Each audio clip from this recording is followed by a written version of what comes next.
been a long time. A long time. But it doesn't seem long enough for all the things I can remember. From what you've told me, this man gives one a lot of things to remember him by. Look at that gate. Larger than life, huh? That's him all over. You're sure you're not exaggerating? Darling, it's possible to live so much in the past that finally it affects one's judgment. I've never been able to judge him. Too near him for too long. Loved him too much. Hated him too much. You mustn't feel this way. He's only a man. Yes, but a man who can twist you and warp you. I'm glad I'm rid of him. But you're not. You've never been rid of him. You've talked of no one else since we first met. Darling, you mustn't let him have such a hold on you.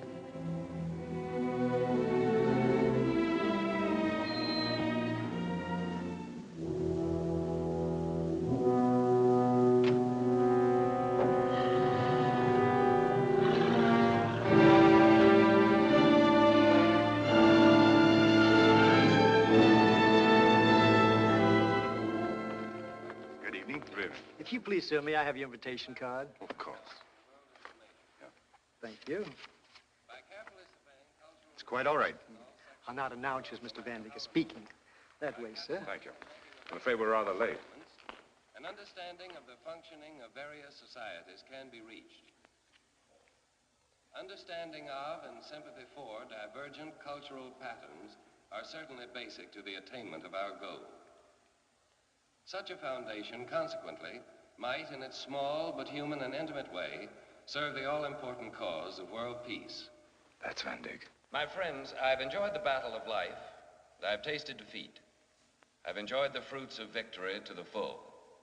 But after the dread lesson of the last few years, I think that all of us are a little weary of victories and battles, whether great or small. We want peace.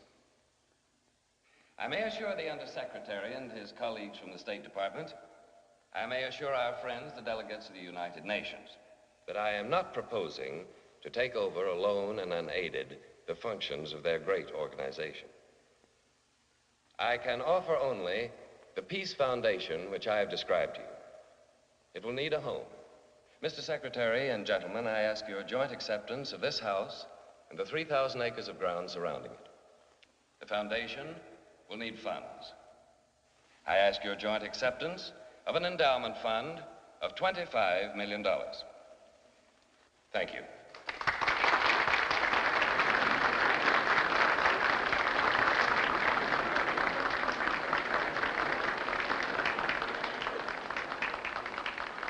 Impressed? It must mean a great deal to own this house. I wonder why he wants to give it away. Oh, but you missed the point, young lady.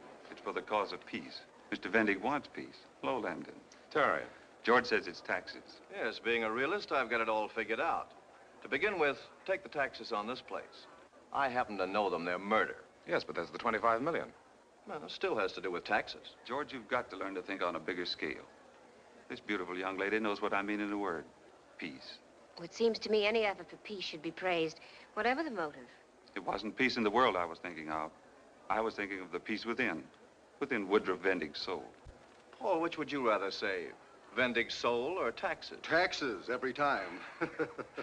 Besides, if he wanted peace, what are you doing here? Well, you're all talking as though he's just died, and we're here to criticize the remains. Van Dyke is still very much alive. If you'd be so good as to step into the study, Mr. Lambden. Mr. Van Dyke's personal request. Yes. This way, sir. I know the way. Yes, sir.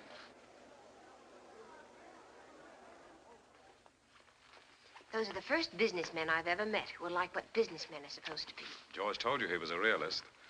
A realist has to question the motives behind such a big gesture as this tonight. Why?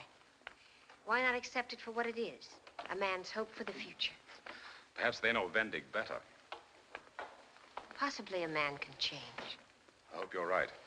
Because if you're not, there's a very grim future in store for this world.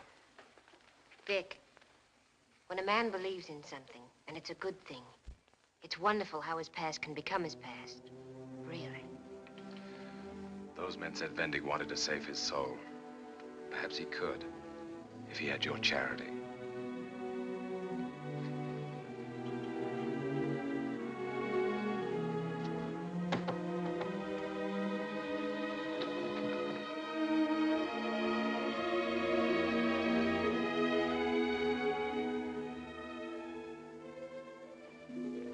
handshaking must still be going on.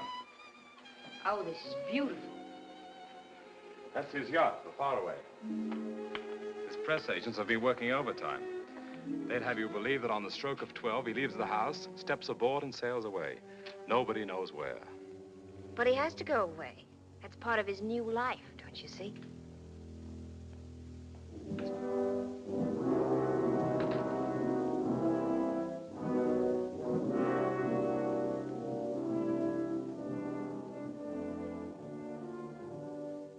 I thought you weren't coming. I waited, and everybody else came, but not you. I meant to be on time, but I took the wrong road. I thought you still bore a grudge. All of this wouldn't have meant very much if you had held out on me. Maybe you have. Isn't taking the wrong road one of those mistakes that happens when you want it to? Subconsciously. I'm sorry, I haven't analyzed myself in days. You don't think I'm sincere? Let's say I'm reserving judgment. Sounds kinder. Vic, when a man is ambitious for the kind of success that I used to dream about, it's inevitable that a lot of people are going to be hurt. He doesn't know that. He's too busy. He's fighting too hard. Then he reaches the top. Whatever the top may be for him. And he has a chance to stop, think. That's when the pain of all those people comes back to him. He starts to be. That's when he starts to be a little afraid. Mallory, this is Horace Vendig, our host. Hoss, Miss Flagg. How do you do? I'm so glad to meet Vic's oldest friend. Mallory's quite a pianist, Hoss. You'd have known her name immediately if you'd been interested in music.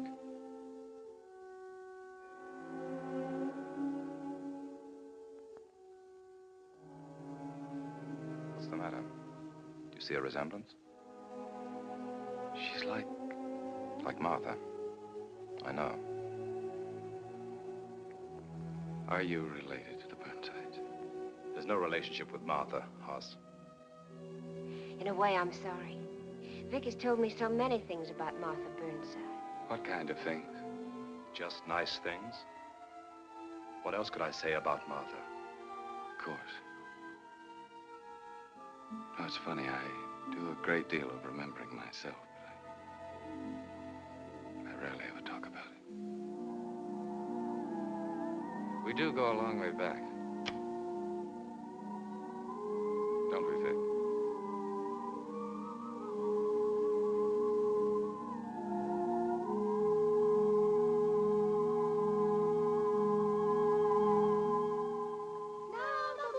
Shines tonight on pretty red wing. The breeze is sighing, the night bird's crying.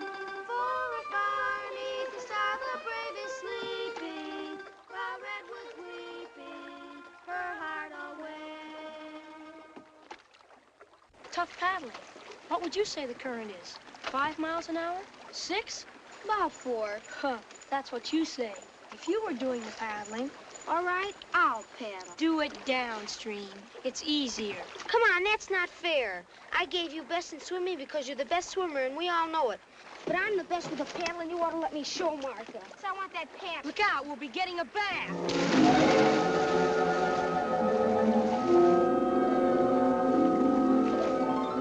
Help me! Help me!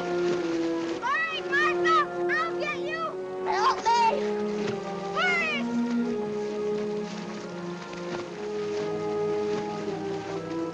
Help me!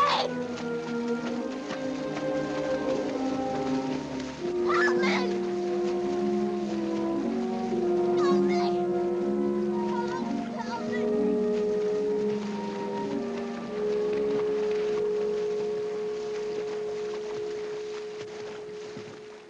As if I didn't have my hands full as it is. Now you have to come in looking like a drowned rat.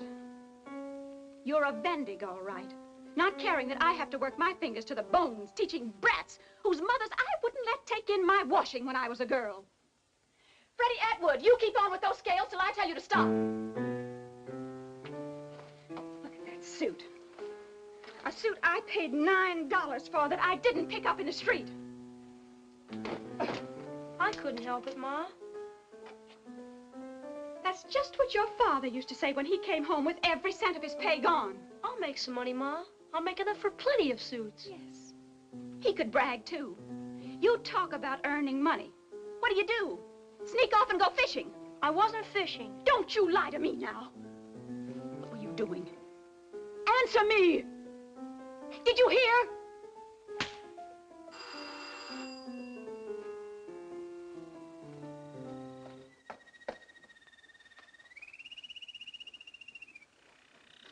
Ready? Is Horace all right, Mrs. Vendick? Horace? Why, yes, certainly. Thank heavens. Where is he? I must see him.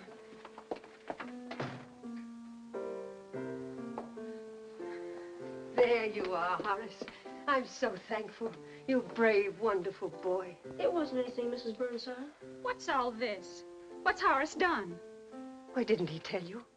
My Martha would have drowned if Horace hadn't saved her. Why didn't you tell me this? You never gave me a chance. Well, I think he's a hero. I think you should be proud of him. I know that. I don't need anyone to tell me that, Mrs. Burnside. Just thanking him seems so little. Isn't there something you need, Horace? Something we can do for you? Nothing. Nothing at all. Thank you. Well, please let him come to our house tomorrow night for supper. Vic and Martha are going to be there and some of the other girls and boys. And Mr. Burnside will want to see the boy who saved Martha's life. It's just for children, you know. Sure, I'll come, ma'am. He can't. He has somewhere else to go. But, Ma... Shut up. We've never been good enough for you up until now, Mrs. Burnside. Because of your money, I suppose. Mrs. Vendick. Not good enough, indeed. I'll have you know that before my marriage, I was a Woodruff of Maine. If that means anything to you. That's no way to talk, Ma. Mrs. Burnside don't mean anything like what you think. Thank you, Horace. I know you understand. Goodbye, Mrs. Vendick. I'll try to come, Mrs. Burnside.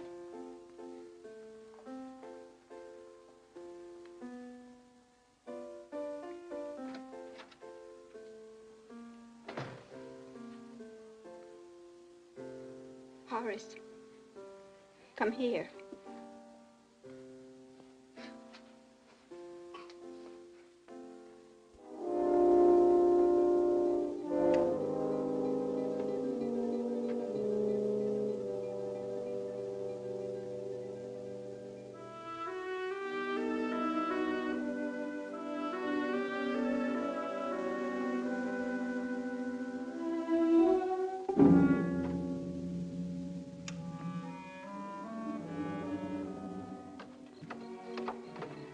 Just coming to see you.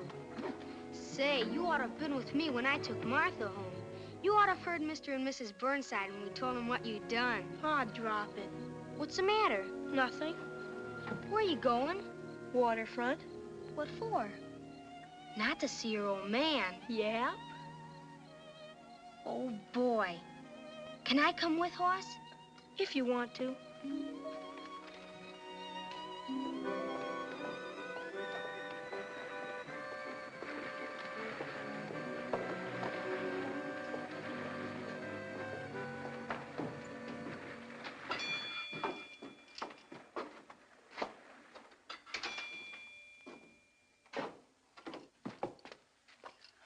Hello, Miss Bella. Hello. Howard, ain't it? No, ma'am, it's Horace. And this is my friend Vic. Good evening. Is my father in? Your mother never sent you here. No, I came myself. I thought she said you was never so much as to set eyes on your dad again. I got a right to see my own father. Well, he ain't in. If you came after anything, you may as well skidoo. Take a look around, see the business we're doing.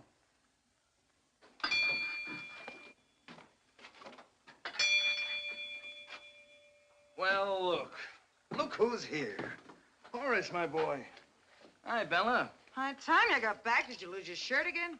Never mind if I win or I lose. It's my lucky day when my boy comes here. Well, Horace. Hello, Pa.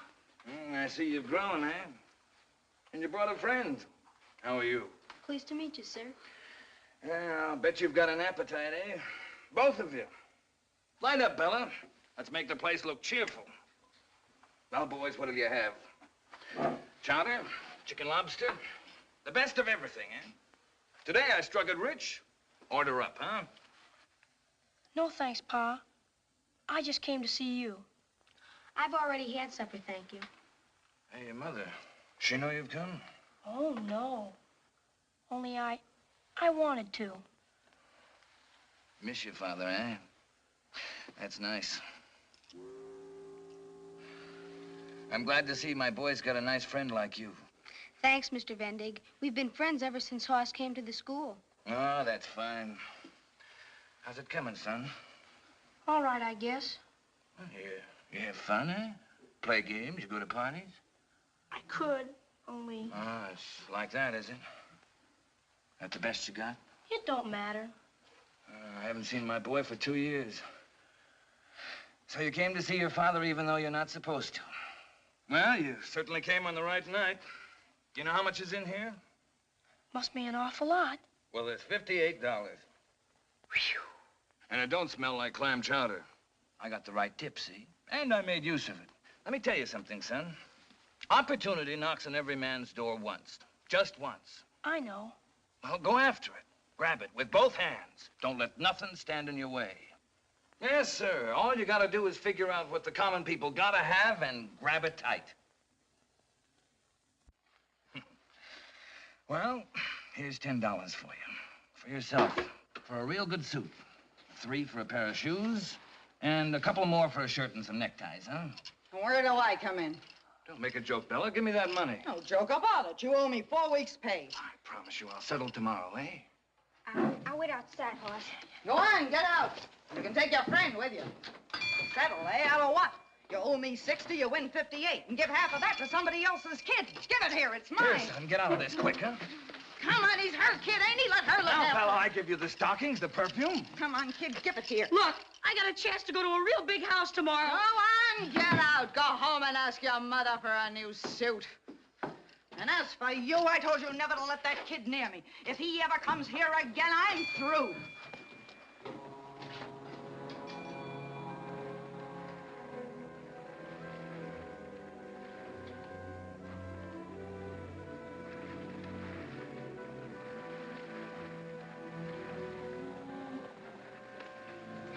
Better go home. You know, Hoss, your mother... Well, I guess she's sharp sometimes, like you say, but... Well, you know me, I'm no baby. But sometimes a fella can tell things to his mother. You'd be surprised how much they understand. Good luck. Thanks.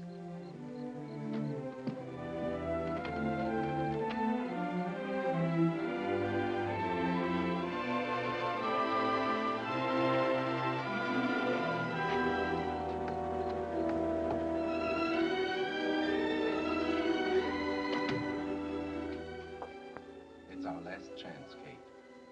Horse must not be allowed to stand in our way. I can't. And I won't, Arthur, because of the boy.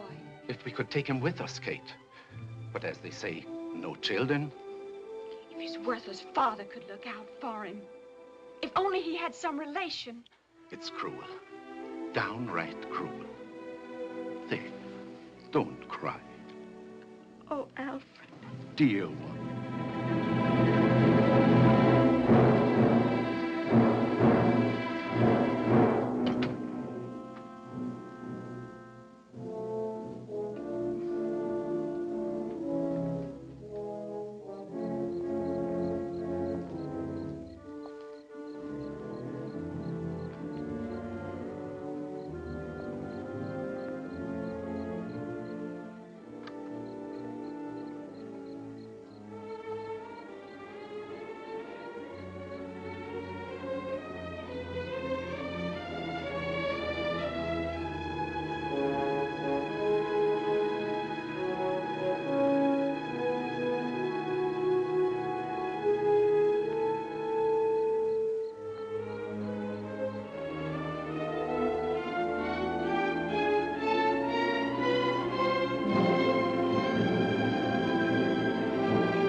What's wrong? Come in. No, ma'am. I can't. I only came to say I can't come tomorrow night, Mrs. Burnside. I'm so sorry to hear that, and so... Horace, something bad is the matter. What is it? Come in here. No, ma'am. No, ma'am, I can't. I'm going away. Tonight. Going away? What do you mean? Not from your home. I haven't got a home. Horace, don't say that. What about your mother? I haven't got... There. Don't cry. Tell me all about it. Be brave. Be a man. I don't want to be a man. Never. I wish there weren't any men in the whole world. Mother, what is it? Nothing. Never you mind. Go upstairs and put on your robe and tell your father to come out here at once. Then go over to the coach house and turn down the bed in the little room. Yes, Mother.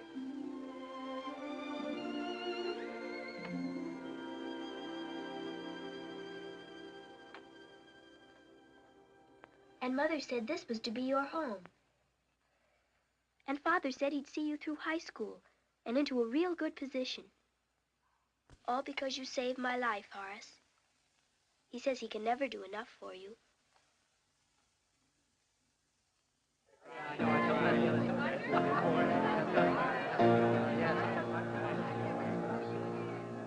As the backs go tearing by on the way to do or die, many sighs and many tears mingle with the harbor cheers as the backs go tearing by, making gain on steady gain. Echoes the sweet refrain.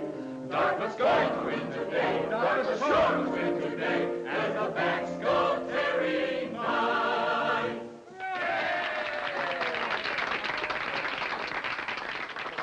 Which one next? Genevieve. Nor Jeffrey. Whiffenpoof song. Your choice. You're the birthday girl. Well, how about your college song, Mr. Burnside? Well, if you can play it, I can sing it. Well, clear your throat, because I know them all. The Colorado School of Mines. Well, I guess I asked for that one. Well, let's see. How about yours, Vendig? Well, the fact is... Horace is in business. Isn't there a class song for financiers? Harry, you've got the best voice of the lot. Why don't you sing Fair Harbor? Sure.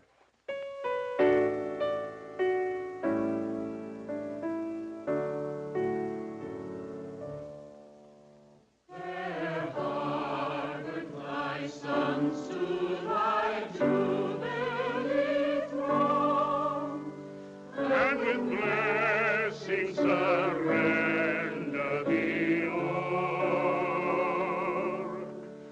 By this festival rites from the age that is past to the age that is waiting before. O relic and time of our ancestors' work, that has long kept their memory. Hi, Hoss. Hello, Vic. Thought I'd join you for a breath of air. Come out this way. It's quieter. It's good to have you home, Vic. It's good to be home. How was Dartmouth? Well, it might sound kind of disloyal, but I wish I'd stayed here and gone to Harvard. With your father a Dartmouth man? I'd have seen Martha more often. Did you notice tonight? Notice what? She wasn't wearing my fraternity pin. Well, maybe I've been away so long that we've drifted apart. Of course, some people would say that it was just a boy and girl affair when I left for college. Maybe she feels that way. I don't know. I've done everything I can. I write every week. Doesn't she answer you? Yeah, if you can call them answers. But she doesn't tell me where I stand. I tell you, Hoss, I can't study because of her. I'm way behind in my subjects. Why don't you have a talk with her? No, I can't. Hoss, you know her so well, living in the house all these years and growing up with her. You mean I could do it? I wish you would. Tell her that Well, you know what to say. Sure. You ought to come into insurance, Vic. Not a moment then to even think about girls. It's not like you to treat Vic that way. I did answer his letters. He says you tell him nothing. I tell him about you. That's what I mean. Good friends or not, it's just the sort of thing that I'd resent if things were turned around. Turned around? How? Well, you know what I mean. If I were in love with you. Don't scold me, Horace. I don't mean to. But why make Vic miserable? You're going to marry him eventually. Am I? Well, aren't you? No. And it's time I told him. Say, I really think you mean it. I do, Horace. I mean it enough to go in right now and tell him. Well, what is it? What's come between you? You've always been there. Here, I mean. But it never occurred to me. Always, Horace. Always. Martha, listen, I never said a word to make you feel like this about me. I never did a thing. But you wanted to. Tell me you wanted to. Yes. For a long time. Oh, Horace, darling.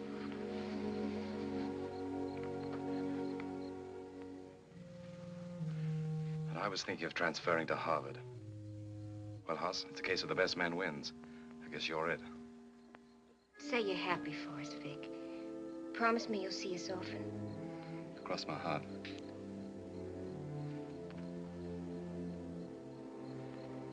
Could I talk to you alone for a minute?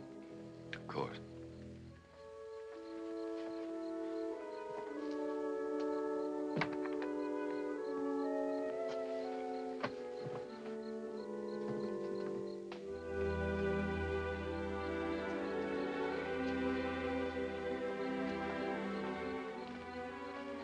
So, good luck to you, Hoss. Thanks, Vic. I can't say I'm unhappy. And I don't want Martha ever to be either. I'll try my very best. You'd better, Hoss. Because Martha will never mean any less to me than she does right now. So help you, Hoss Vendig, if you ever do anything to hurt her.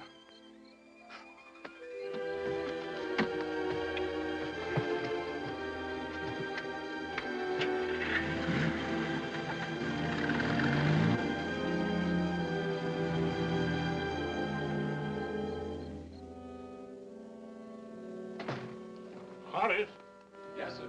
I want a few words with you. Certainly, sir. In here.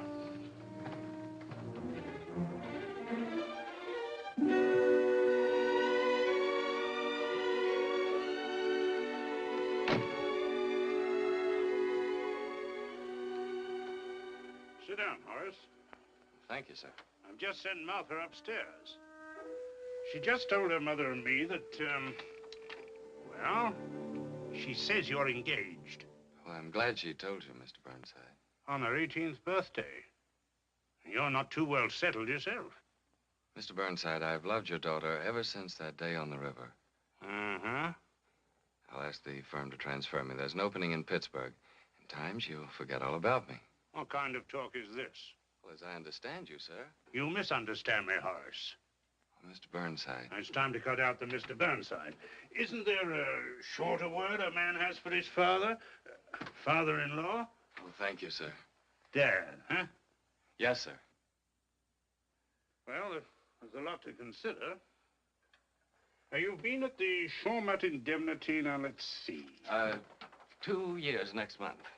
And, you look on this as your future career? Well, I've been doing very well there, as you know, sir.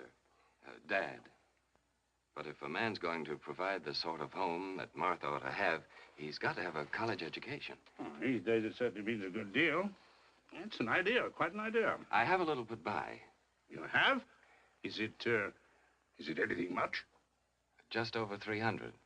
Well done, my boy. Of course, it won't go a long way with college costs being what they are, but some of these smaller places, the fees are moderate. And from a business point of view, they're more go-ahead than but say. College means only one thing to me. Dad. Huh? Harvard. Harvard, eh?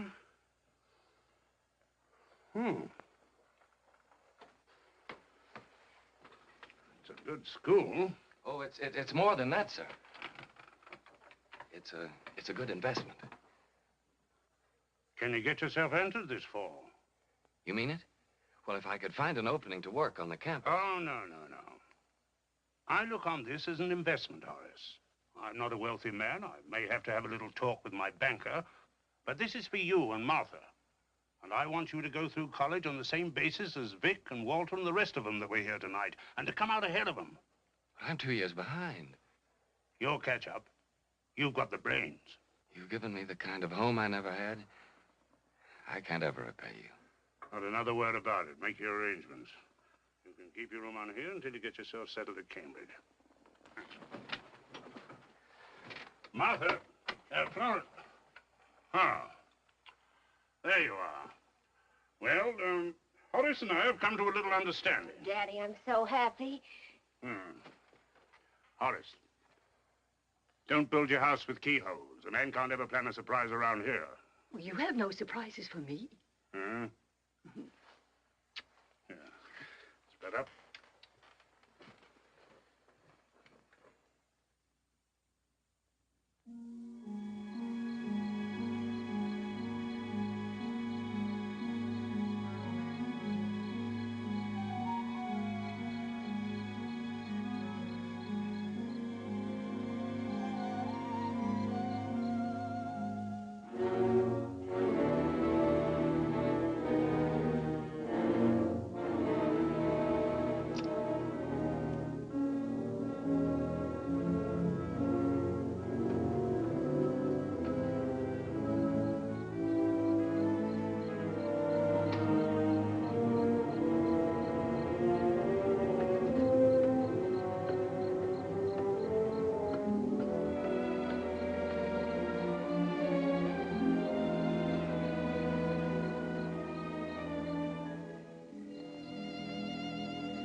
I wasn't asleep.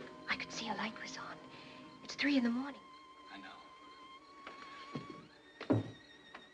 Come down.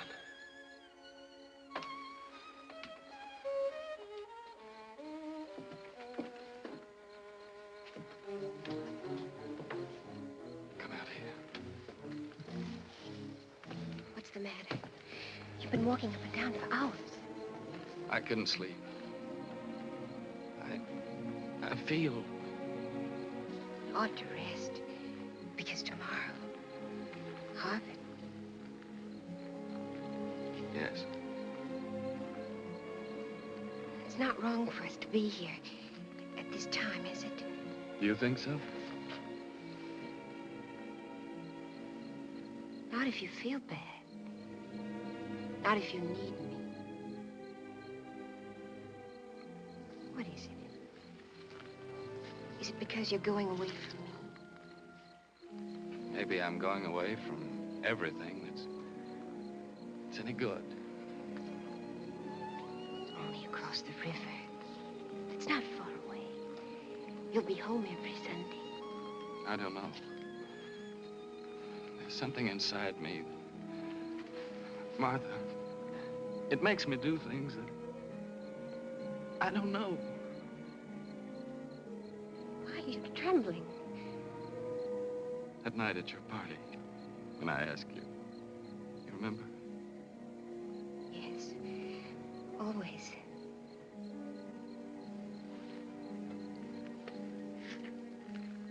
I didn't love you then. Maybe because you were Vic's girl. What other people have, I want. Maybe I was thinking of Harvard. But I wasn't Vic's girl. I never was. Do you love me now? Oh, yes. Oh, yes. So much I'm scared.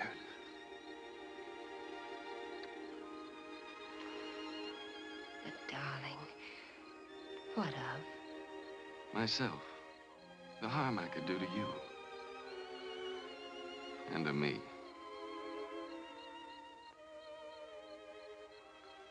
nervous and upset.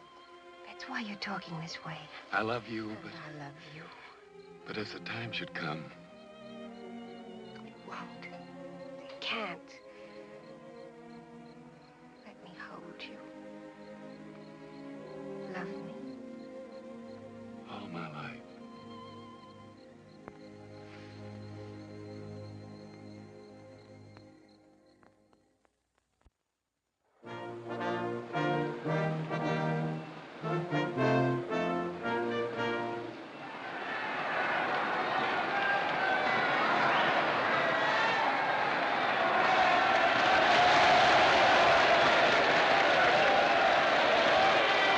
Your attention, everybody.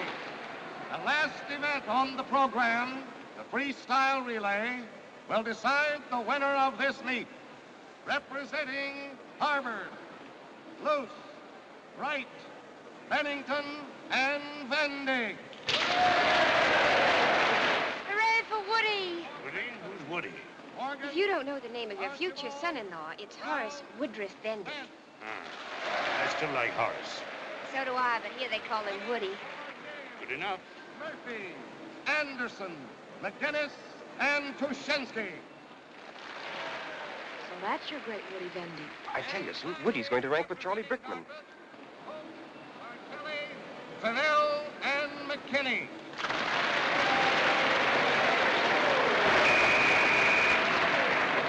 On your marks, get set.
Well, you say?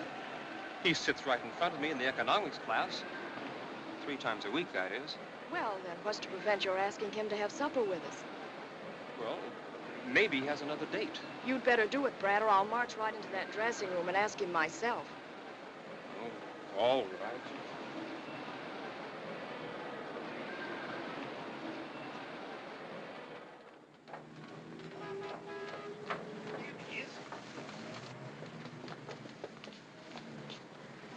How'd you like our tea? You're our tea. Thanks. I'm sure the rest of the boys would appreciate that. Let's go to the Puritan for soda. You can have some hot chocolate and cake at home if you like. I'm afraid you'll have to run along without me. Oh. Why? Well, I promised to go over my economics notes with young Bradford Duane. He has a quiz coming up tomorrow. Young Brad Duane? He's the grandson of old Henry Bradford Duane, the Yes, shipping man. His mother was a Sims, the banking family, Norton Sims. The Sims sisters. I'm so proud of you. Winning a swimming meet and teaching economics all in the same evening. Are you spending this weekend at home? Yes? But don't anybody wait up for me. Good night. Good night, Horace. Fine swimming. Thank you, sir.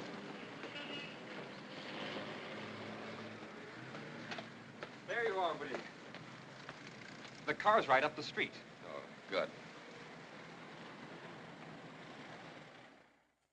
Susan, help Mr. Vendig to milk and sugar. Mr. Vendig likes lemon.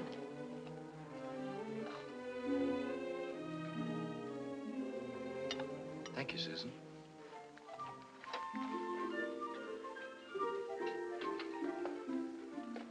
Daddy. What? This. I told you it was going to be tough. But anyway, now we can ask you here instead of always having to go out. Once you've passed one of Mother's Thursday horrors, everything's official. Official? Yeah, you know what I mean. You're calling on Sue. Why haven't you brought him here before? Well, I didn't think... At least this one's a gentleman.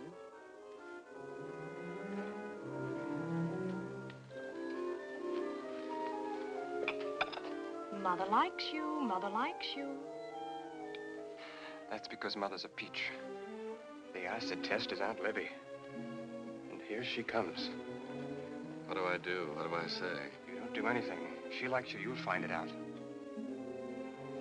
You're not in training now, Woody, so you don't have to drink this swill. Brad, take him in the billiard room and get him a good drink.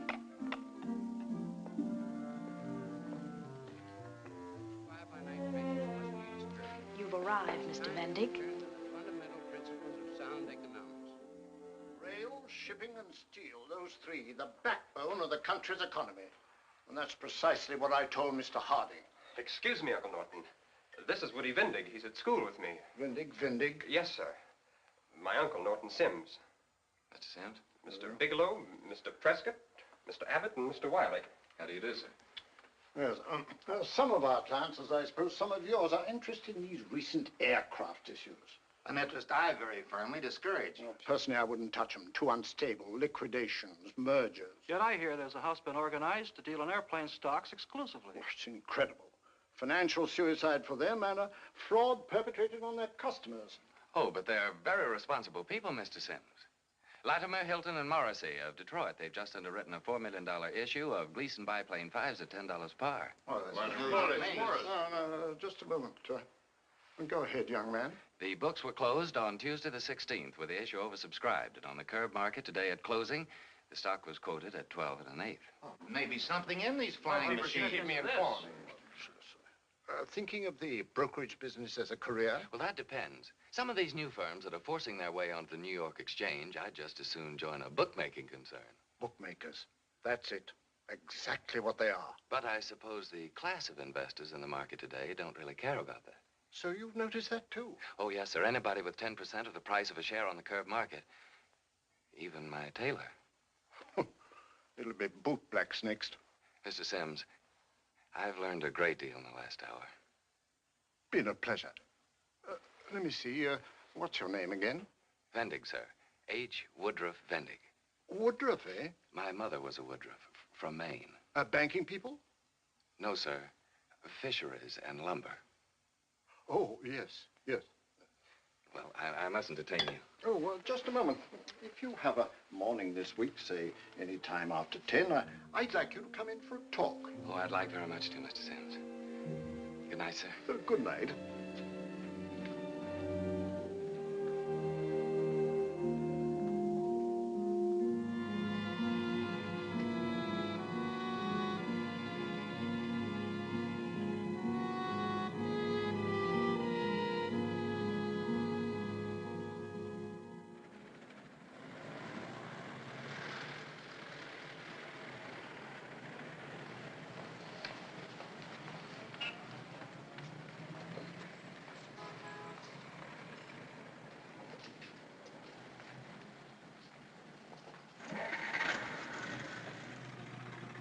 Well, did it happen? It happened. It's about time. Tell me about it. You ought to know. You arranged it. My new title is Assistant Manager, Industrial Securities Division, New York branch. You like it? I like the New York part of it. I'll be there. Now, aren't you glad I persuaded you to give up Harvard? Just think, an assistant manager and at your age. Well, go on. Oh, there's plenty of time for that. I took the rest of the day off to celebrate. And pack. And pack.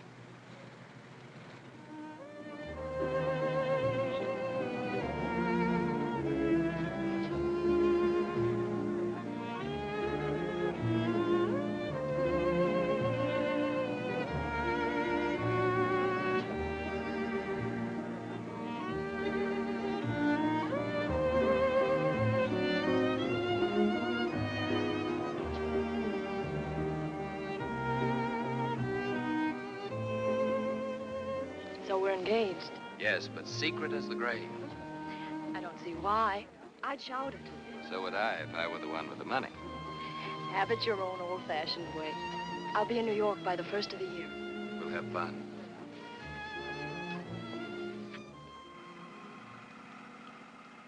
I'm sorry, but I have to say goodbye to these people. Is it really that important? Well, they've just been very good to me. I get jealous if you're even sentimental about other people. That's why I'm leaving Boston without any regrets. What about you? Is there anyone here you're going to miss? Here, take this next road to the right.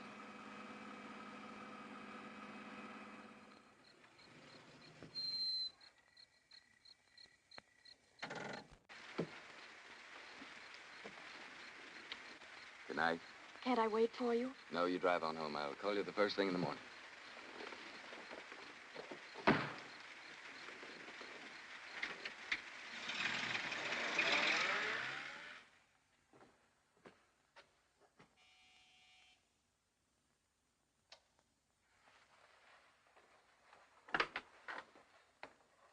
Hello. I'm awfully late. I'm sorry. You're tired. No, It's too late for a show. Why don't we stay home? I'd rather walk. Down by the river? I want to talk to you. I want to talk to you, too.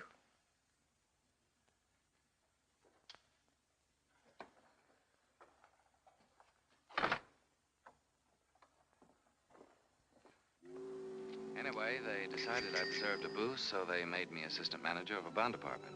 Oh, Horace, that's wonderful. I had some news today, too. Only I'm not going around like an old grump. I'm happy about it. Martha, Darling, I'm telling you something. in a minute. Right now, you've got to listen to me. This job is in New York. Oh.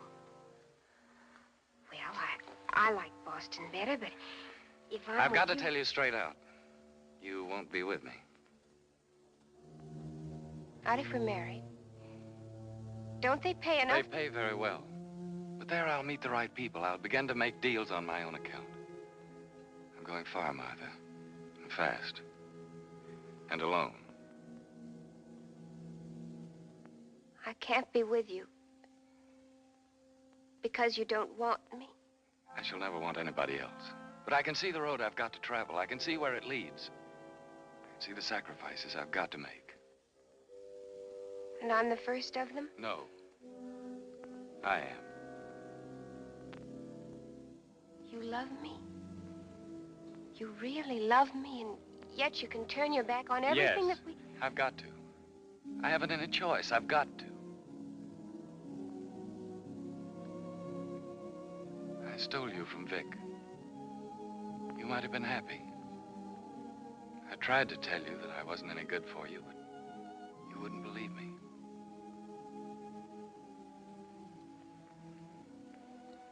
I knew it already. I knew it when you first came to live with us. I watched you. I could see it all the time. But when I told you... Yes. Because you told me. I hoped that by loving you and being close to you, like your wife, I hoped you'd change. But I suppose I wasn't a big enough person. Maybe I didn't love you enough. And now you hate me. When you can't help yourself. No. I can't hate you for that. Any more than if you told me you were terribly ill. Perhaps you are.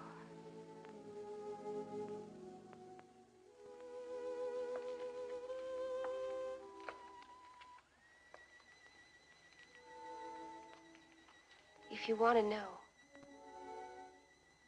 I love you. I shall always.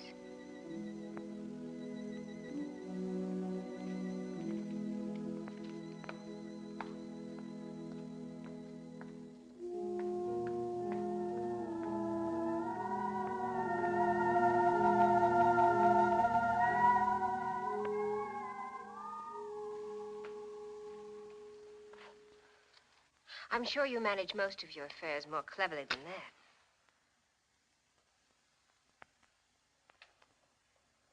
Thank you. You're very young. And very ambitious. And may I say that ambition is a high climb with no way of getting down. You may be right. I'll have to find out for myself. You might spare yourself a lot of bumps and bruises if you listen to Mr. Vendig. His philosophy today is that success doesn't mean a thing. You won't give way so much as an inch, will you, Vic? No, but that's your fault, Hoss. You've always handled me so easily that I've got my guard up. And let's face it, you haven't done anything but talk. But I have to talk to somebody, and you're the only one I can talk to. All my life, I've spent collecting things that I can't trust. There's nothing that's part of me. Money I've made, it's no more than this house, and you saw how easily that was transferred. Tell me more about yourself. There's really not much. I work rather hard. As a matter of fact, most of my time is taken up by my music. All of it? There's not enough left to share, if that's what you're driving at. Surely you can't refuse your host the first dance. Please. Just this one.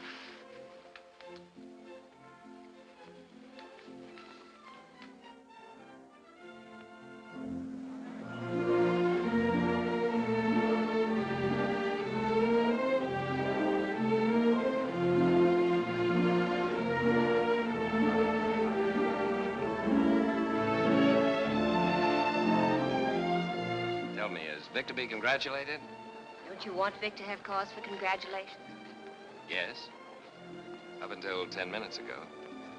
Now I wish he didn't even exist. Or were away exploring another planet, or anything that would leave you here with me. But I might like exploring another planet. It sounds exciting. What do you want? Mallory? Vic, you've had so many evenings with Mallory. Give me just part of this one. Well, since you put it that way, and remembering the past, the only answer I can possibly give you is no. Well, at least let's all have a drink together.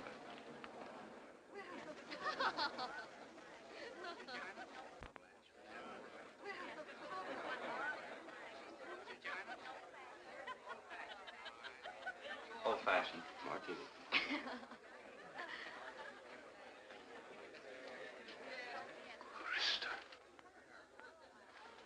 Why, Buck, did he write to you, too?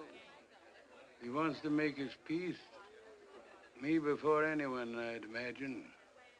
But you, what harm has he done you?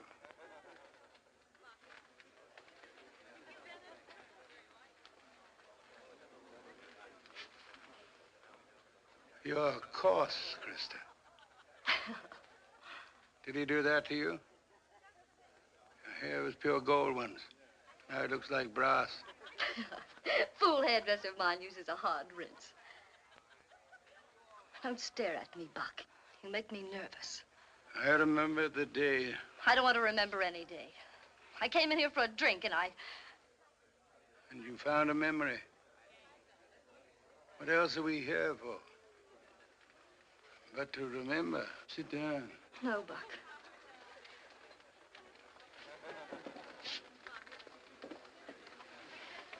And we remember... Krista. He frightened me. Why do you have him here? Oh, I'm afraid this man caused a little trouble, Mr. Vendig. I'm sorry. I'm sorry, Krista.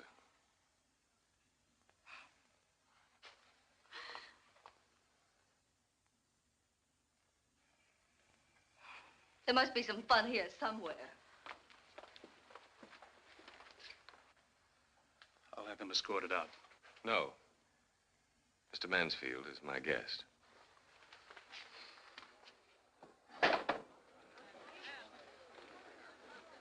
I hope your presence here means that my letter was taken in the spirit in which I intended it. Means I came here to see if all this stuff was another of your confounded tricks. I'm old. Maybe you think I'm weak. Blind, too, like Samson, eh? But lo, he pressed his palms against the pillars of the temple. Just say the word, Mr. Vendig. Tell this vermin to stand away from me. Lieutenant. Get me a drink. Charles, there's a bottle on your left.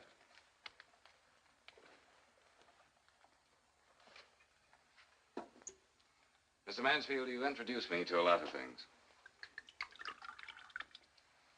Including this. It's 21 years old.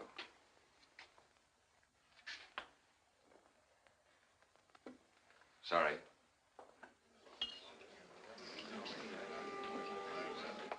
I wish that hadn't happened.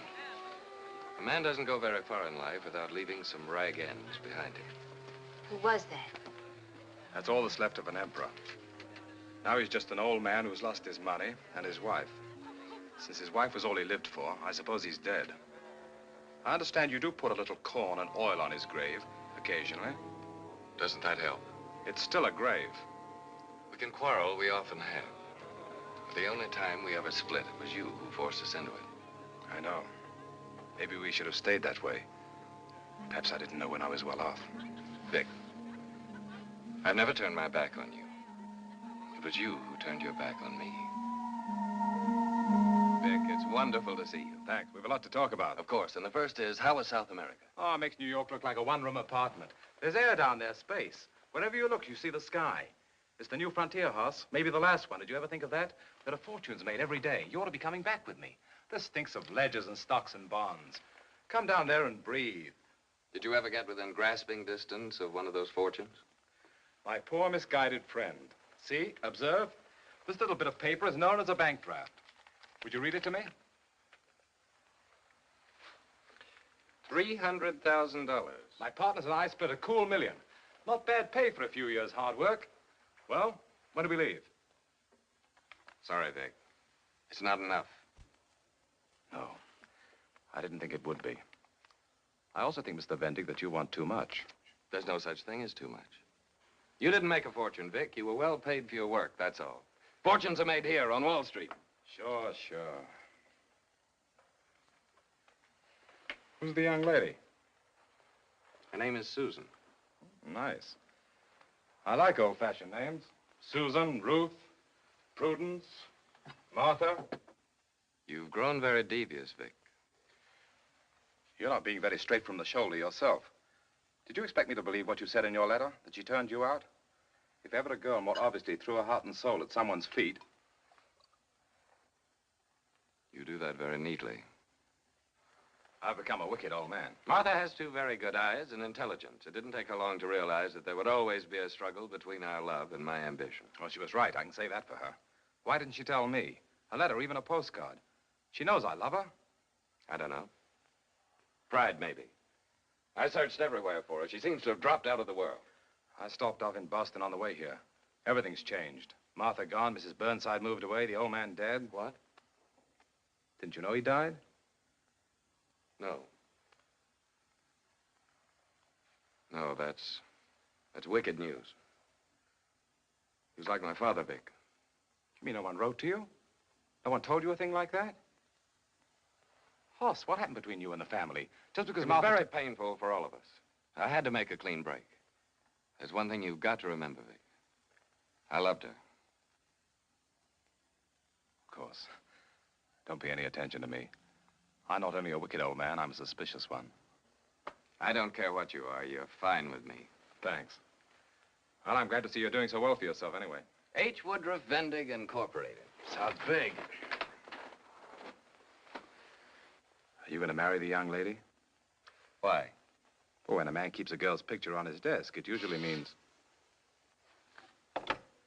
Hello? Yes, put him on. Now watch how we do it on the stock market.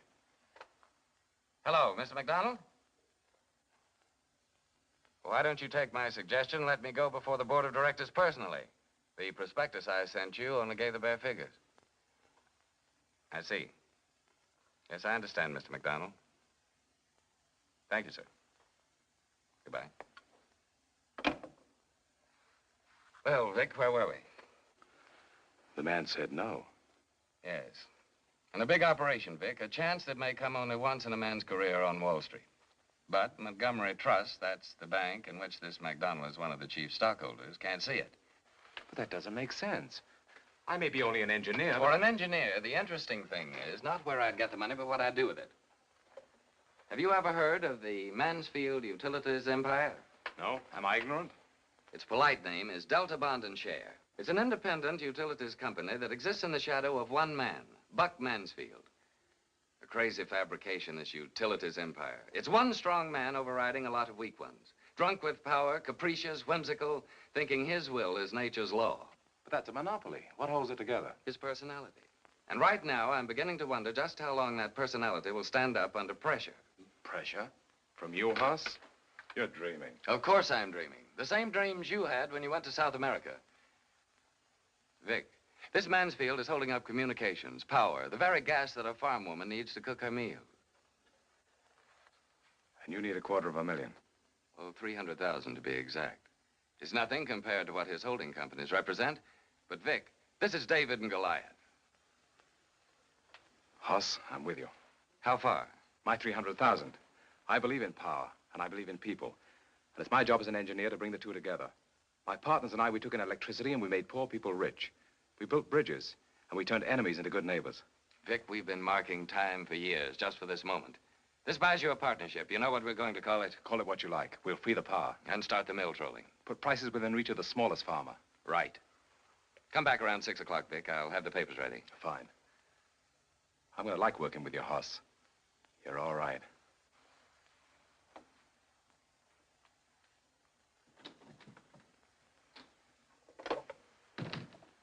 Get me Miss Duane.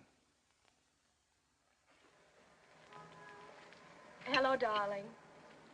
Oh, exhilarated. Yes, New York is wonderful. Who? Bruce Endicott MacDonald. Certainly. You tell your young man there was a time when Mr. McDonald proposed to me on the 1st and the 15th of every month for 6 years.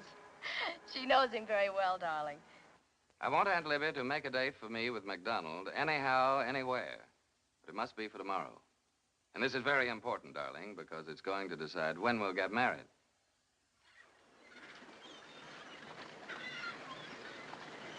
I'm sorry my bank was so unobliging yesterday. You have an interesting proposition. So interesting and so sound that I'm putting in 300,000 of my own. But you didn't tell us about that.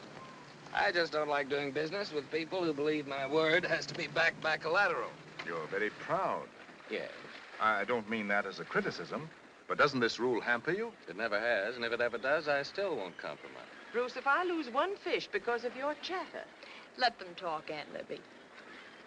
Vendig, speaking not for the bank, but for myself, what's your idea with Palmetto?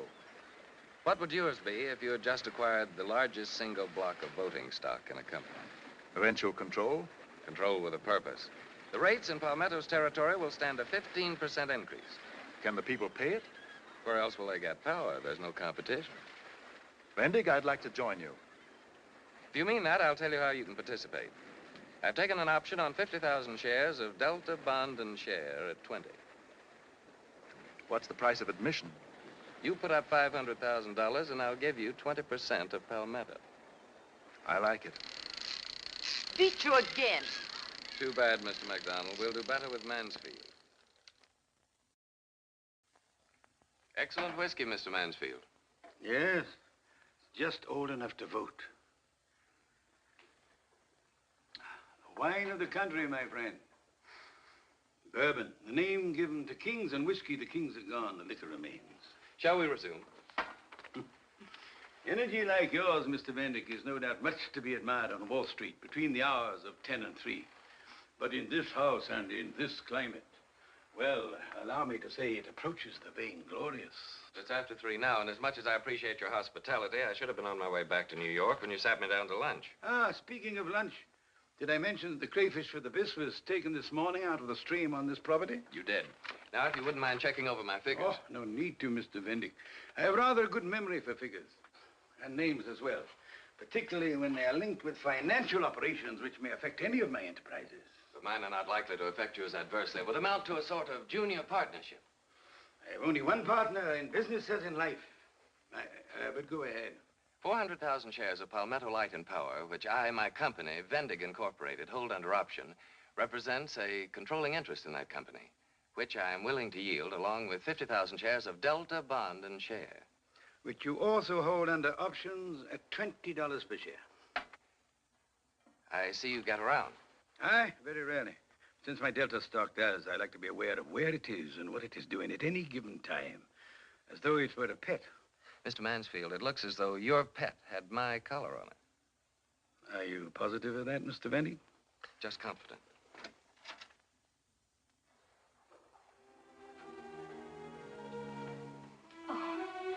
Oh, I'm so sorry, Buck, dear.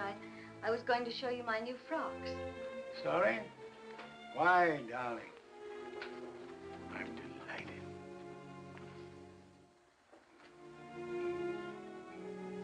Mr. Vendig, the partner I refer to, my wife.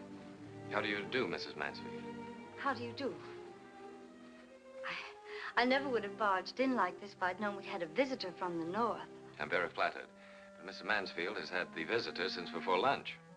Then we must both have you for dinner. You make us sound like cannibals. Mr. Vendig means to take an early train.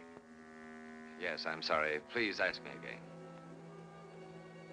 I will, right now. Do stay for dinner, Mr. Vendig, please.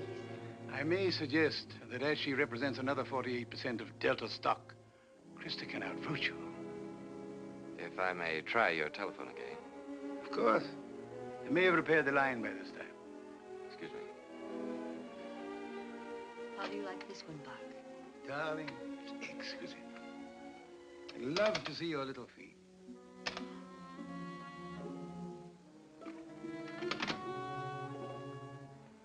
The line's still dead. Oh, I am extremely sorry, my boy. I feel personally responsible. Meridian Telephone is one of our Delta enterprises. But Krista and I will endeavor to make it up to you at dinner. Won't we, Krista? Meanwhile, you've had a long journey. Perhaps you'd like to relax and freshen up a little. Philip will show you to a room. Thank you. Ring for anything you want. You're very kind.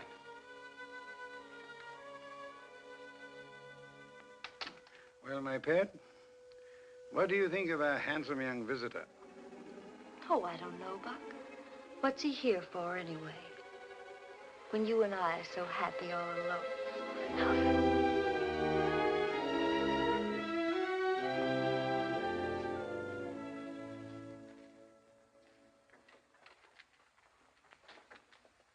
Are you married, Mr. Vendig?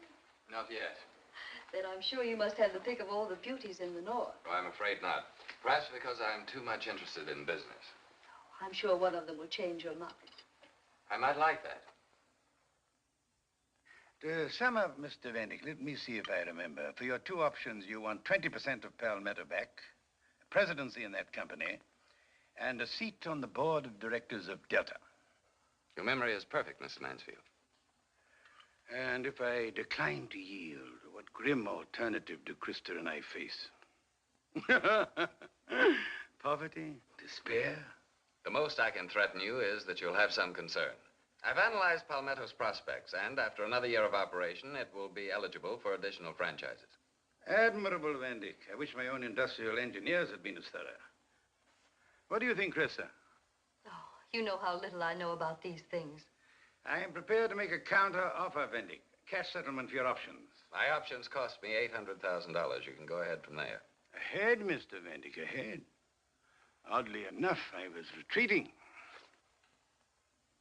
I'm standing fast. My figure is $1.5 million. This is mine. 300,000. In full payment. That's wanton, Mr. Vendig, wanton. Besides, it's not yet yours, not until you endorse it. If I weren't your guest, Mr. Mansfield, I'd consider this an insult. But since I am, let me congratulate you on your sense of humor. I may not repeat the offer. I should hope not. $300,000, Vendig, is a lot of money to some people. Not to me. My nuisance value alone is higher than that. Your host, I will be glad to recall that it was you who used that term. I can't picture you as a nuisance, Mr. Vendig, under any circumstances.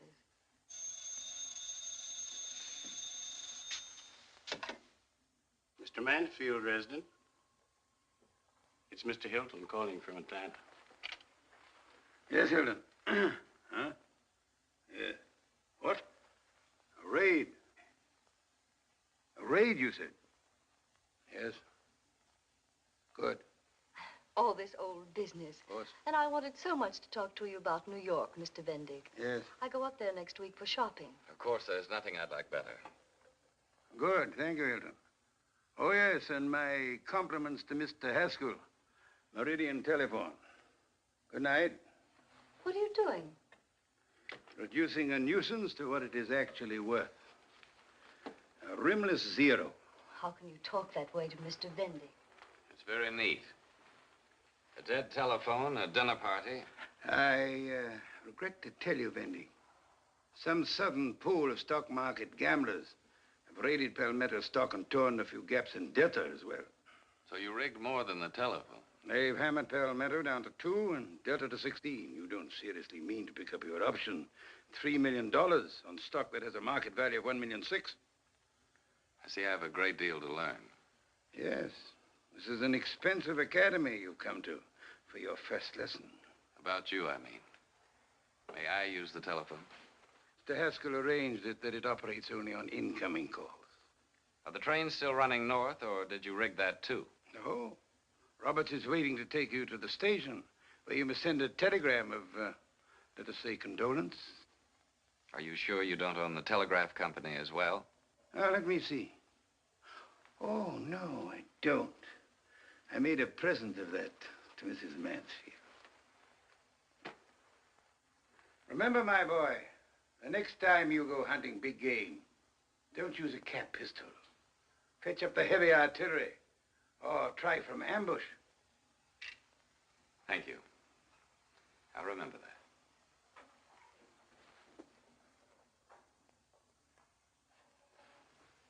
Good night.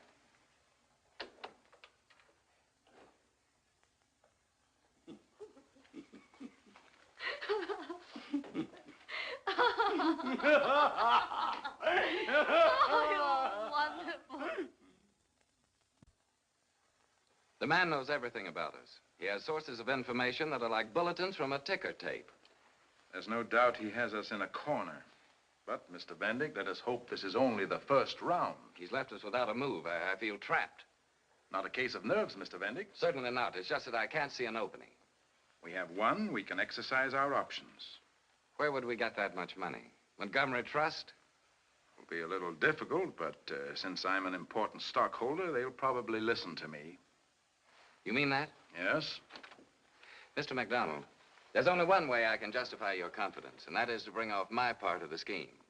I have a couple of surprises for Mr. Mansfield, which should delight both you and the bank. You're going to be a smart operator, Vendig. How about another outing next week? I'd like that. Oh, I have a friend who's coming into town, and likely my time will be pretty much taken up, but I'll try. I'll give you a ring, Mr. McDonald.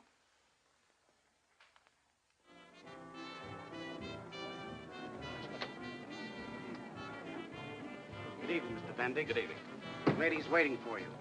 Third table on the left. Thank you, Sam. Good evening, Mr. Vendig. Good evening.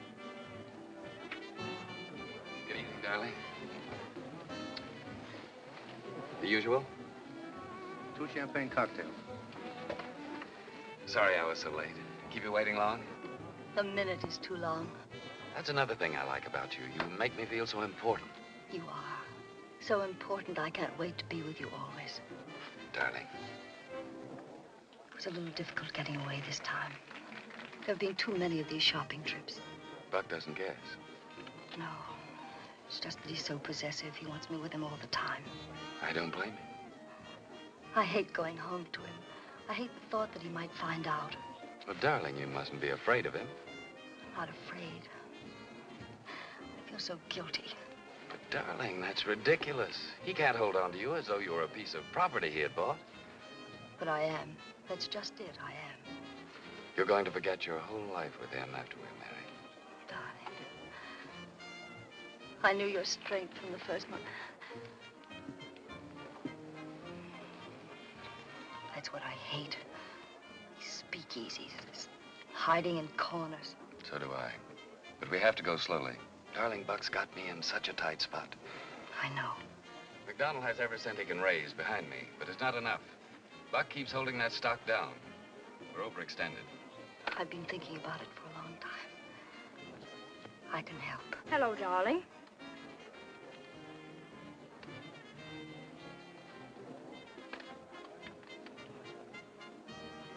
I suppose the obvious thing would be for me to say that I can explain everything. Well, I can't. Not now. It's quite all right, dear. I think I understand. Susan. Krista, if you will excuse us for a moment. He'll probably make you pay someday because you saw this.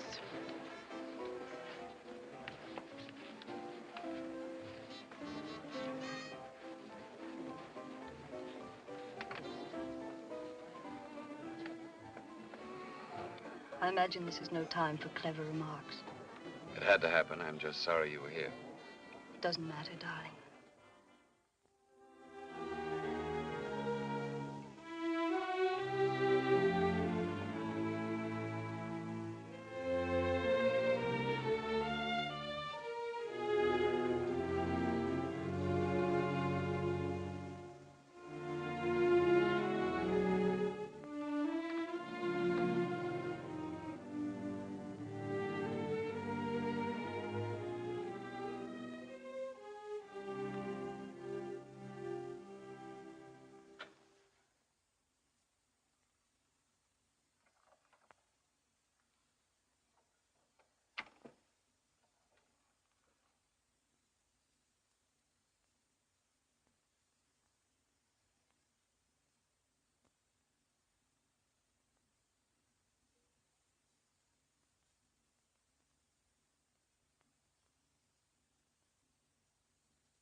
Krista.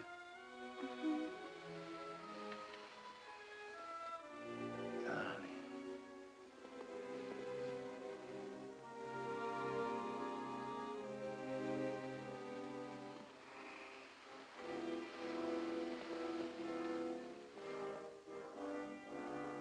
Oh. What's the matter? You're beautiful, Krista. Turn on the light. No, please. Turn it on, I want to get up. Why did you wake me when I was finally able to sleep? I'll have a headache until morning. Buck, sometimes you have utterly no consideration. Krista, darling. Please give me that negligee.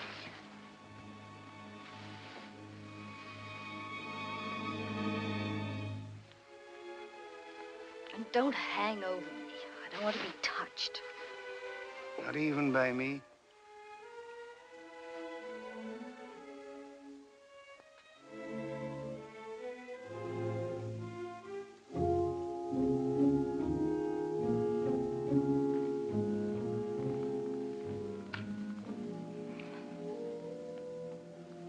I'm sorry, Krista.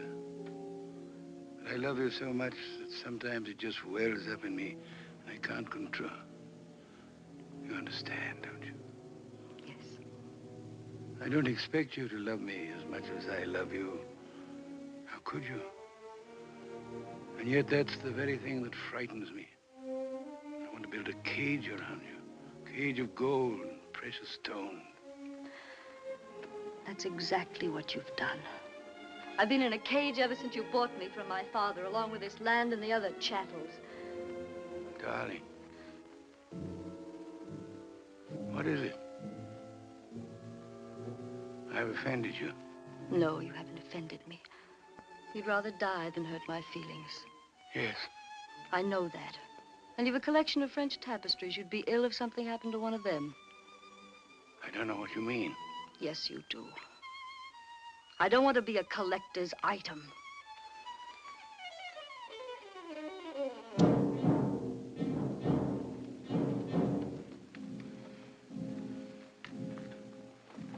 Darling. It's your headache. Please. Please go back to bed. No, because now I've the courage to tell you a lot of things. And I may not have it in the morning. You've nothing to tell me. I've educated you. I've surrounded you with love and luxury. I've given you everything. Not youth! You knew I'd see it someday. You couldn't always guard me from it. Well, I have seen it, and I don't want to let it go. I'm leaving you. Told me after. Not before. Yes. Is it someone I know? I think you know him very well. Just had the best of you in a business deal. Vendick. And you're the one who betrayed me with that land deal. Buck, I can't transfer my affection and not my loyalty. Krista, can he love you more than I do?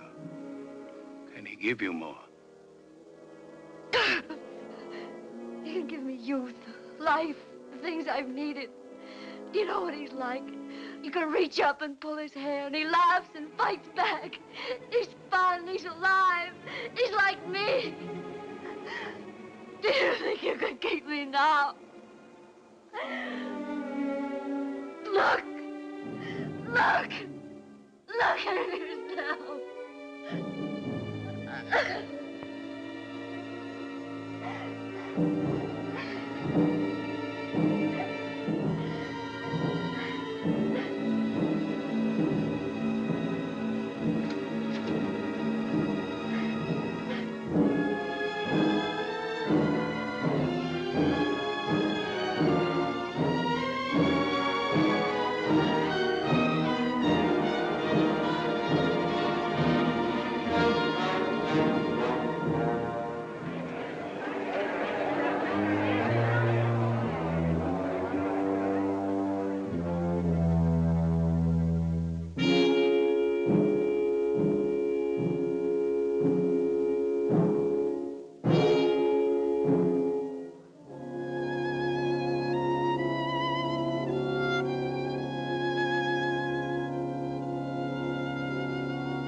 Find a virtuous woman.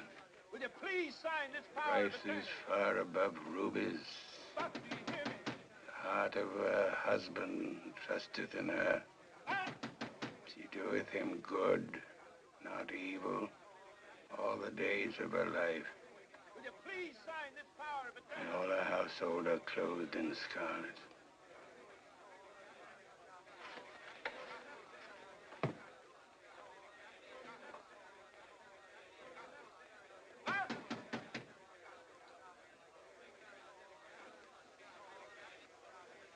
Wait! Wait! No. I want to get his teeth. Let me first find out. Let me talk now. Let me talk to him. I want to go through that. Have the hounds dragged me down yet?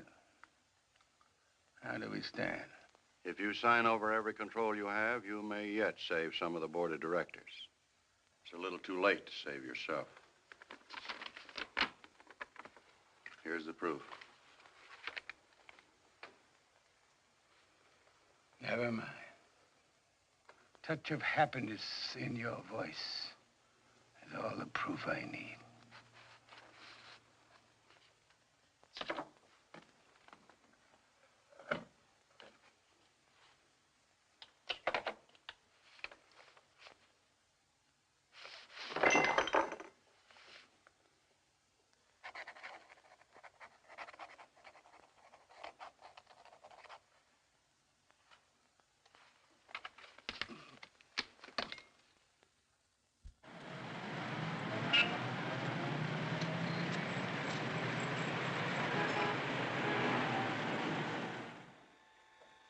.33 out.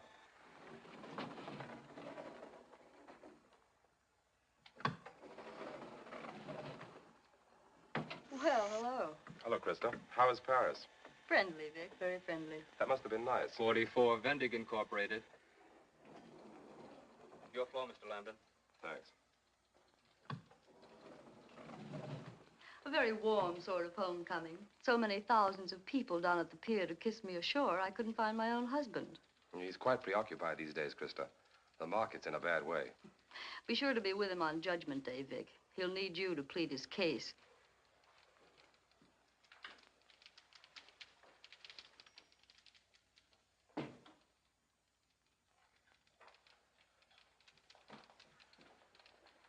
Fine to see you back, Mr. Lambden. We've missed you. Thanks. It's fine to be welcome. I'll wait in my office till Mr. Vendig is free. Let me know, will you? Yes, sir. Mr. MacDonald, how are you, sir? Rather tired. Are you in town for another flying visit, Mr. Lambden? Yes, I got in late last night. I'm going to pull out again after I've had a few talks with Horace. I've spoken to him on the phone, but I haven't seen the old pirate in months. How is he? A pirate? I'm very serious, Mr. Lambden. I've been sitting here for 4 days waiting to see him. I think your partner is making me walk the plank. 4 days? And for 10 days prior to that, I called him repeatedly. He was either out or too busy to speak to me. Oh, there must be some mistake. Are you aware this is Mr. MacDonald of Montgomery Trust? Why wasn't he shown into Mr. Vendig? I'm sorry, Mr. Lambden. Mr. Vendig is extremely busy. He gave strict orders that... What's your trouble? What do you want to see him about? My bank needs a loan. $5 million or our depositors are wiped out. That bad? It's very simple. Too much of our resources were Dorchester stock, sold to us before this panic, as part of Vendig's carefully prepared short-selling campaign. But he wouldn't do that, not to you. We can't even discuss that point. He's already done it. That's all my fault. I'm personally responsible for what's happened to us. I allowed my friendship toward him to blind me to his peculiar ethical code. Well, he'll see you now, or you're going to witness a head-on collision. Tell Mr. Vendig I've arrived. Yes? Mr. Lambden has arrived, sir. He wants to see you. Just a moment. Do you wish to carry this on in Vic's presence, or would you rather keep it private? Tell him to come in just about half a minute. Yes, sir.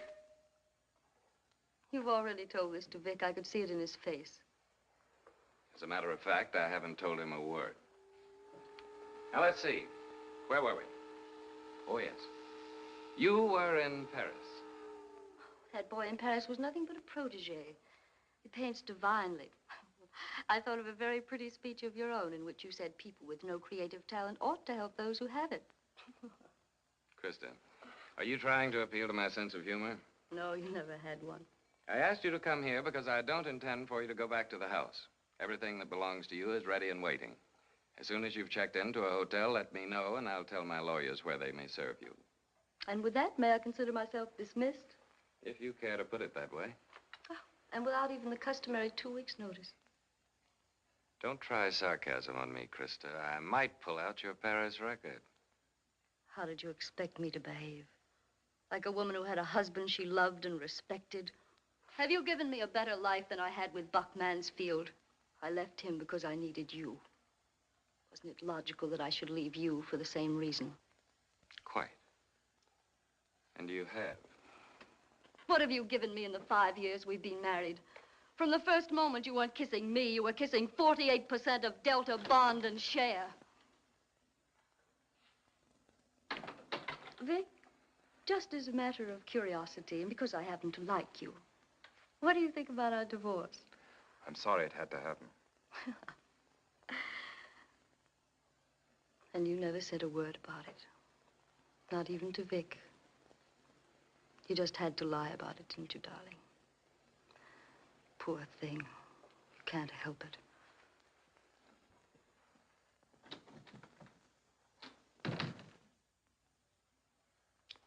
What was the idea? Why tell her how many people know the story? Yes, I suppose you're right.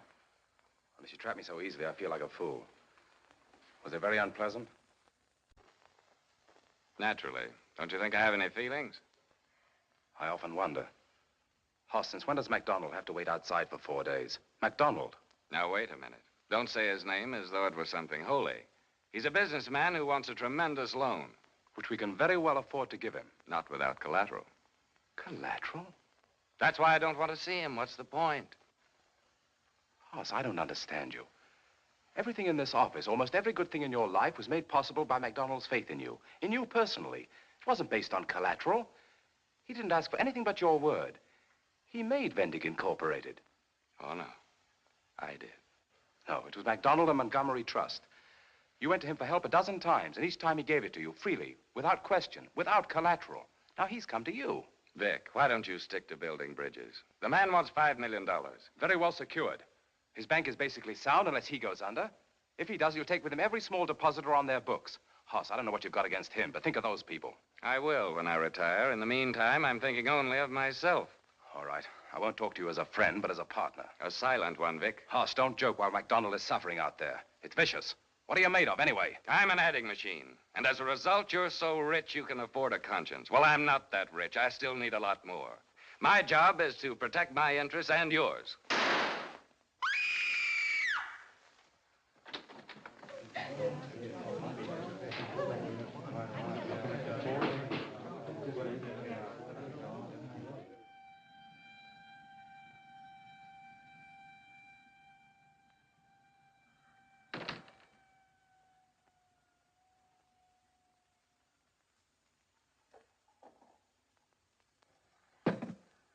What a messy business.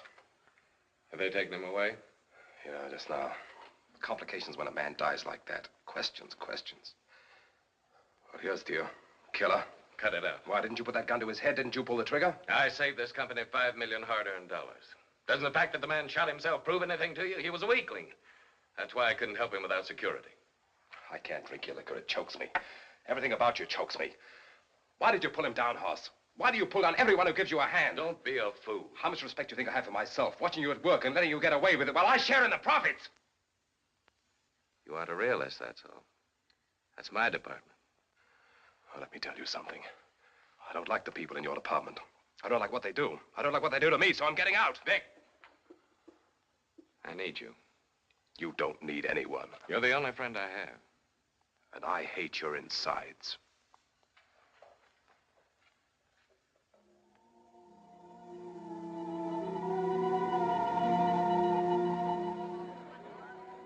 I had good reason to break with you, Hoss. But it wasn't only the MacDonald affair that kept me away so long. Dick, this must be very embarrassing for Mallory.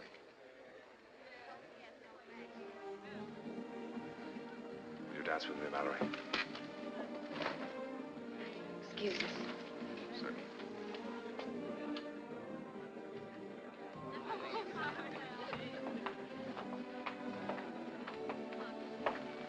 Andy, you've gone very far. You've been very clever.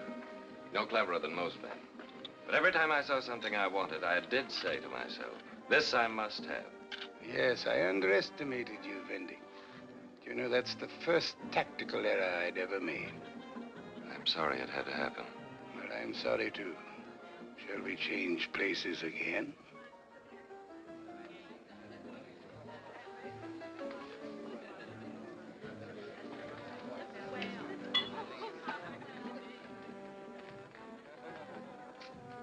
Are you a Bible reading man?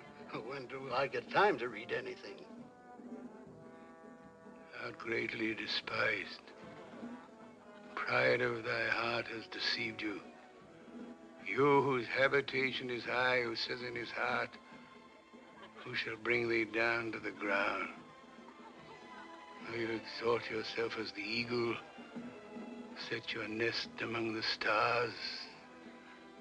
Thence will I bring thee down, saith the Lord.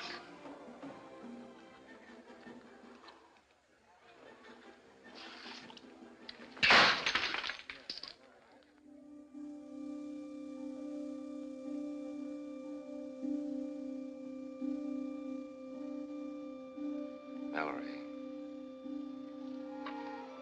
Oh. Vic's going to find my wrap. We were about to say goodnight. But I don't want you to say goodnight. I want you to stay. But you'll be going away. Be sailing in a few minutes. Only if I choose. Nobody says to me, do this, do that. A very nice position to be in. I suppose that's what you worked so hard for. Please don't talk away from the point. I said I wanted you to stay. Sorry. Listen to me. I want you to understand what's been growing in my mind ever since the first time I saw you tonight. I love you. You've got to believe that. I love you. Please don't talk. Nothing that can ever happen will add to what I know now. I've been waiting for you, Mallory. I've waited ever since I was a boy. I've allowed myself only one dream. I didn't know what your name was in the dream, but it was you. If you'll believe that, Mallory, we'll have a life ahead of us that's beyond dreaming. I think you do love me. I think you do. Say it, Mallory, and come away with me. Mallory, it's time we left here. Most of the other guests have gone. Stop interfering. This is none of your business. Don't be a fool. This is my business. That makes it unpleasant, but it doesn't change things for me. I know. It never did. Your baggage is ready, Mr. Vendig. And the few papers you wanted. I'll go out in the small launch. Open the library safe, and I'll be there in 5 minutes. We haven't much time, Mallory. All right, Vic. You see, I won't be with you. No. I don't see anything.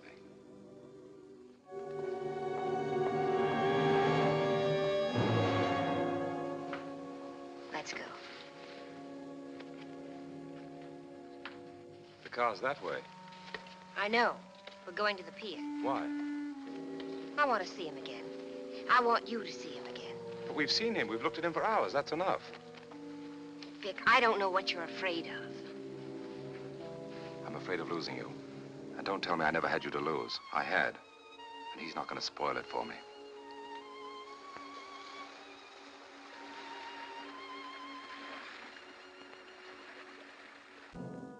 Mr. Lambden and the young lady are on the pier.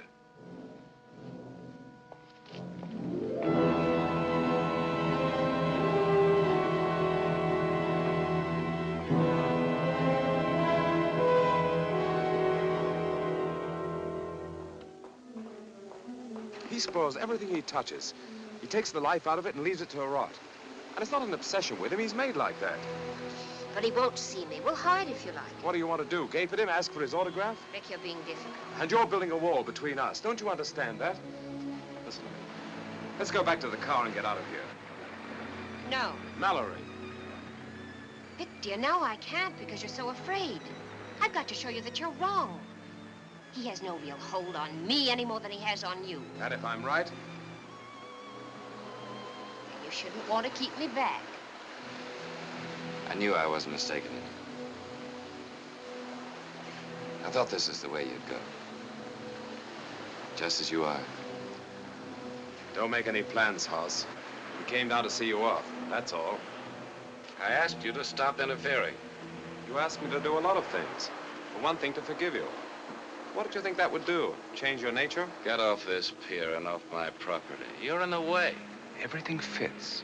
Your whole pattern, your approach, the way you dislike people, the way you trample on them and justify the rottenest things a man can do. Because you're not merely a man, not in your sick brain. You're much, much more than a man. Isn't that what you believed ever since we were boys? Yes. Don't try to impress Mallory. She has a mind of her own. Who has a mind of their own when a Vendig wants to make use of it? No, you haven't changed. The Vendigs in this world never change. That's what makes them Vendigs. They take, that's their nature. Now you want something you once threw away, then you'll have everything. You poor failure. You've always had the mark of failure on you. It's branded on you, the way you give in. Oh, the ideas you had, the ideals. What do you know about the things I think about their importance? Now listen to him, Mallory. This is Vendig. I tried to teach you things, but they frightened you.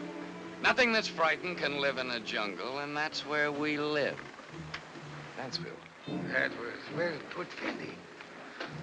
We do live in a jungle. It's not a place where the weak inherit the earth. Of course, there's this to remember. Animals kill only for food or love. You and I, Vendig, spoil even the jungle. Because we kill for profit. For the taste of victory. For revenge. Hoss! And then we destroy each other utterly.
Vic, he wasn't a man.